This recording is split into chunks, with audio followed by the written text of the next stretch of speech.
Today we're going to be changing the fuel filter on my 97 BMW 328 IS Coupe.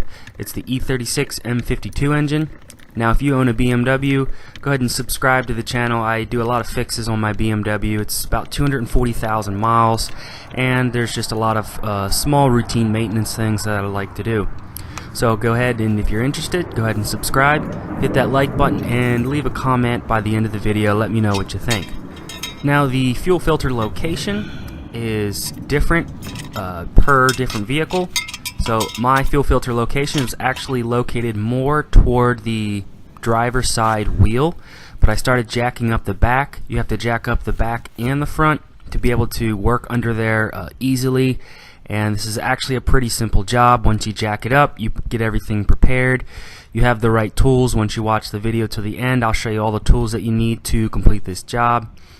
It's actually a pretty simple job. It could probably take you, if you've changed a fuel filter before, anywhere between 30 minutes and an hour. Probably even faster if you've done it before on an E36. So here's right about the location. Go ahead and put some wheel chocks underneath the wheel. So right about underneath the jack stand location is where you're going to find the fuel filter. Now the fuel filter is a one-way filter. You don't want to install it backwards. And this filter that I purchased, I'll leave a link in the description of where I got it from. So you see it has that inlet side there on the right. Just make sure you have the inlet side pointed toward the back of the car. So before you get started, you're going to want to do two things. You're going to want to take off the gas cap to relieve some pressure on the inlet side, and then you're also going to want to unhook the battery just so there's no electrical charge to the fuel pump or leaving any type of pressure in the system. Now when I did these two things, there was absolutely no pressure when I took the fuel filter off, and there was no fuel squirting into my eyes. So here is the location of the old fuel filter. You can see it has a hard fuel line going into a rubber fuel line clamped on by two hose gaskets, and the same thing on the other end. So we're looking at a little tray here that you have to take off. So there's 4 bolts holding it. You only have to take off 3, and then you can just bend it out of the way and you don't have to take it off completely. So first off, you can take these 2 here. I believe they're 8mm bolts. So there's one, and then here is the second one. And the third one is located up on the inside, kind of hidden away on the frame of the engine. It's just a different style bolt, but you still can just take it off with a socket and a ratchet. So and the fourth one is over here, right there, but you don't have to take that one off. You can leave that one on and just use this as a pivot and push the frame back.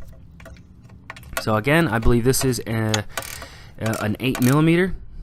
Go ahead and take this off, and then once you have that off, you also want to take this bracket off here. So I would like to make a little comment here, and I made a big mistake. I'm not sure really what happened, but I lost the footage to myself actually taking the fuel filter out. I think I may have not pressed record and I started doing it and I just didn't notice. But it's pretty self-explanatory from here. Just take the 2 hose clamps off and take this bracket off. You don't have to completely take the bracket off. Again, you can take this bolt off. It's 10mm. Take the bolt off and then bend the bracket back, and you can slide the fuel filter off once you have the 2 hose clamps off. To take the hoses off, you can take a screwdriver and pry the hoses off the old filter, and then slip the hoses on the inlet and outlet side back on the new filter once you have it in place.